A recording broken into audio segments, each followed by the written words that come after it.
मेरा ख्याल है दुश्मन से ज़्यादा लोग गद्दार से नफरत करते हैं, तो इनकी नज़र में शायद मैं गद्दार हूँ। तो मैंने देखा ट्विटर पे वो ये था कि आपको बहुत ही भयंकर तरीके से, ख़तरनाक तरीके से आपको ट्रोल किया गया, गाली गलौज भी की गई। आदित्य मेनन के नाम से पिछले 19 साल से एक मुसलमान होते हुए एक हिंदू साउंडिंग नेम के साथ आप जी रहे हैं, तो कई लोगों ने कहा कि ये तो धोखा है। ना बदलने के पीछे एक ही सबसे मेन रीज़न है कि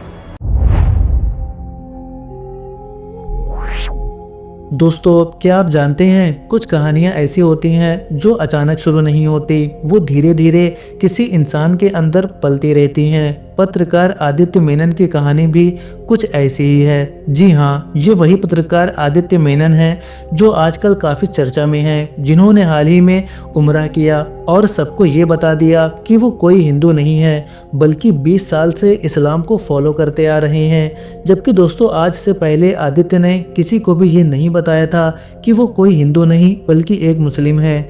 फिर क्या था, जैसे ही ये खबर सोशल मीडिया पर आई, जितने भी इनके फॉलोअर्स थे, जितने भी इनके गैर मुस्लिम दोस्त थे, सब के सब इनसे खफा हो गए और इनको ट्रोल करने लगे। दोस्तों, अभी हाल ही में एक पॉडकास्ट में इन्होंने सब कुछ वाजे किया है कि वो कोई हिंदू नहीं बल्कि एक मुस्लिम है, और वो उस पॉडकास्ट में अपनी ज़िंदगी का सफ़र भी बयान करते हैं। दोस्तों, वो पॉडकास्ट दिखाना हमारे चैनल पर ये तो मुमकिन नहीं है, लेकिन इस वीडियो में हम इनकी पूरी जर्नी को अपने अंदाज में बयान करने वाले हैं कि आखिर इन्होंने 20 साल तक अपने ईमान को क्यों छुपा कर रखा और ये हिंदू धर्म छोड़ के इस्लाम की तरफ क्यों और कैसे आए। दोस्तों, ये अपने बारे में बताते हैं कि मैंने इस्लाम कब अपनाया, तो मैं हमेशा कहता हूँ ये सवाल ही गलत है, क्योंकि ये कोई एक दिन का फैसला नहीं था। ये एक सवाल था जो मेरे अंदर बहुत बचपन से चल रहा था। मुझे याद है जब मैं करीब 12-13 साल का था, तब मेरे अंदर एक अजीब सी बेचैनी रहती थी। मैं अपने घर के माहौल में पूरी तरह ढला हुआ था, धार्मिक रस्में भी थी, परंपराएं भी थी, लेकिन फिर भी दिल कहीं अटक जाता था। मुझे लगता था अगर भगवान एक है तो सच भी एक ही होना चाहिए, और यही सोच मुझे अलग अलग चीजें पढ़ने पर मजबूर करती थी। इसी तलाश के दौरान मुझे इस्लाम के बारे में पता चला। कोई दावत नहीं थी, कोई बहस नहीं थी, कोई दबाव नहीं था, बस जिज्ञासा थी। मैं तब सिर्फ 10-11 साल का था जब मैंने अपने माता पिता से एक किताब के लिए जिद की। वो किताब पैगंबर मोहम्मद सल्लल्लाहु अलैहि वसल्लम की ज़िंदगी पर थी, बच्चों के लिए लिखी गई थी। मेरे माता पिता खुद को गर्व से कट्टर हिंदू मानते हैं, लेकिन इसके बावजूद उन्होंने वो किताब मेरे लिए खरीद दी। मैं आज भी ठीक नहीं बता सकता कि उस किताब में क्या था जो मुझे इतना छू गया। कोई तर्क नहीं, कोई चमत्कार नहीं, बस कुछ ऐसा जो दिल में बैठ गया। वहीं से मेरे अंदर सवाल और गहरे होने लगे। कुछ साल बाद 15 साल की उम्र में मैंने शहादा पढ़ा, लेकिन मैं आज भी पूरी ईमानदारी से कहता हूँ कि उस वक्त मैं बच्चा था। ना मुझे इस्लाम की गहराई समझ में आई थी, न जिम्मेदारी। इसलिए मैं उस शहादा को अपना पूरा कन्वर्जन नहीं मानता। असल इस्लाम मेरी ज़िंदगी में बाद में आया, करीब 20 साल की उम्र में। वो दौर अलग था। तब मैंने तय किया कि अगर मुझे इस्लाम को अपनाना है तो उसे सिर्फ मानना नहीं, जीना भी है। यहीं से नमाज आई, रोज़ा आया और कुरान को समझने की कोशिश शुरू की। लेकिन सबसे बड़ी मुश्किल नमाज थी। मुझे नमाज पढ़नी थी, लेकिन मुझे तरीका ही नहीं आता था। आज के बच्चों के लिए ये बात शायद अजीब हो, लेकिन तब ना मोबाइल था, ना यूट्यूब, और सबसे बड़ी बात, मैं किसी से पूछ नहीं सकता था, मैं किसी को बता नहीं सकता था कि मैं मुसलमान हूँ। एक अजीब सा डर था। फिर एक दिन टीवी पर एक फिल्म आई, गुलाम मुस्तफ़ा। उसमें नाना पाटेकर नमाज पढ़ते हुए दिखते हैं। अल्लाह अकबर, बिस्मिल्लाहिर्रहमानिर्रहीम, अल्हम्दुलिल्लाहि रब्बिल आलमीन, अर्रहमानिर्रहीम, मालिकि यौमिद्दीन, इय्याका नअबुदु व इय्याका नस्तईन, अल्लाह अकबर, सुब्हान रब्बियल अज़ीम, समी अल्लाहु लिमन हमिदह, अल्लाह अकबर, सुभान रब्बियल आला। जब भी वो सीन आता, मैं टीवी के सामने खड़ा हो जाता। जैसा वो करते मैं वैसा ही करने की कोशिश करता। रुकू, सजदा, कयाम। मैं नहीं जानता कि मेरी नमाज सही थी या नहीं, लेकिन इतना ज़रूर जानता हूँ कि मेरी नीयत सच्ची थी। एक दिन मेरे माता पिता ने मुझे ऐसा करते हुए देख लिया। उस दिन घर का माहौल बदल गया, बातें कम हो गई, नजरें ज्यादा हो गई, सवाल पूछे जाने लगे, निगरानी बढ़ गई और मुझे पहली बार ये एहसास हुआ कि मुसलमान होना सिर्फ यकीन का नाम नहीं, ये एक इम्तिहान भी है।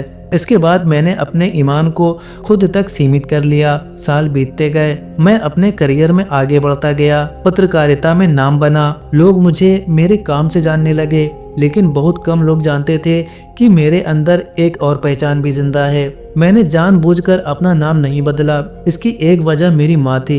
ये नाम मेरी माँ ने दिया था। अगर मैं ये नाम छोड़ देता तो मुझे लगता कि उन्होंने मुझे कुछ दिया और मैंने उसे ठुकरा दिया।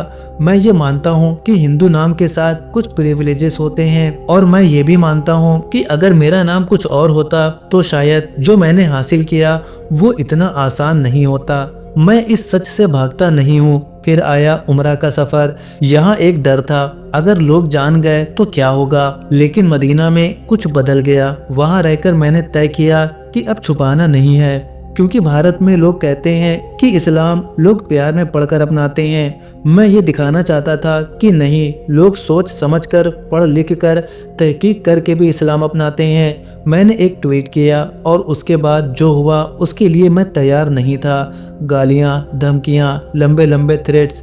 मुझे समझ आया कि लोग दुश्मन से ज़्यादा गद्दार से नफरत करते हैं, क्योंकि उनकी नज़र में मैं एक गद्दार था।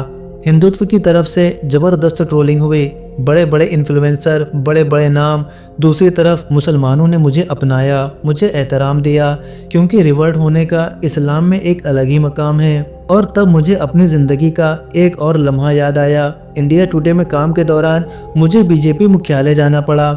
जश्न का माहौल था, मिठाइयाँ बांटी जा रही थी, लेकिन वो रमज़ान का महीना था और मैं रोज़े से था। मना करता तो सवाल होते, सच बताता तो पहचान खुल जाती। मैंने मिठाई ले ली और तभी मेरे बगल में खड़े एक कलीग ने धीरे से कहा, आप मुझे दे दीजिए। भीड़ में खड़े हुए भी उस पल मुझे एहसास हुआ कि ईमान छुपाना कितना थकाने वाला होता है।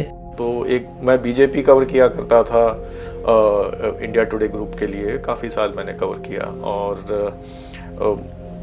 रमज़ान का वक्त था और बीजेपी मुख्यालय में किसी चीज़ की मिठाइयाँ बट रही थी और वो ज़बरदस्ती दे रहे थे मुझे खाने के लिए। उन्हें ज़ाहिर है उन्हें नहीं पता था कि आप भी लीजिए, तो मैंने ले ली। और चुपके से मेरा एक साइड में एक कलीग था जो जानते थे मेरी हकीकत। उसने कहा कि तुम ले लो, मुझे दे देना तुम साइड में। तो उसने चुपके से मेरे हाथ से ले ली।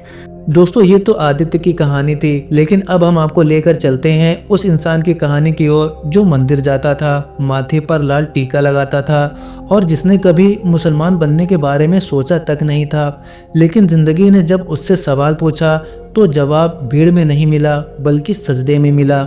एंड स्क्रीन पर दिख रहे इस वीडियो पर क्लिक कीजिए और देखिए कि कैसे एक हिंदू से नास्तिक और नास्तिकता से ईमान तक का सफर तय होता है। कैसे लॉजिक और इस्लाम एक दूसरे के दुश्मन नहीं होते और कैसे एक सजदा इंसान को वो सुकून दे देता है जो पूरी दुनिया नहीं दे पाती।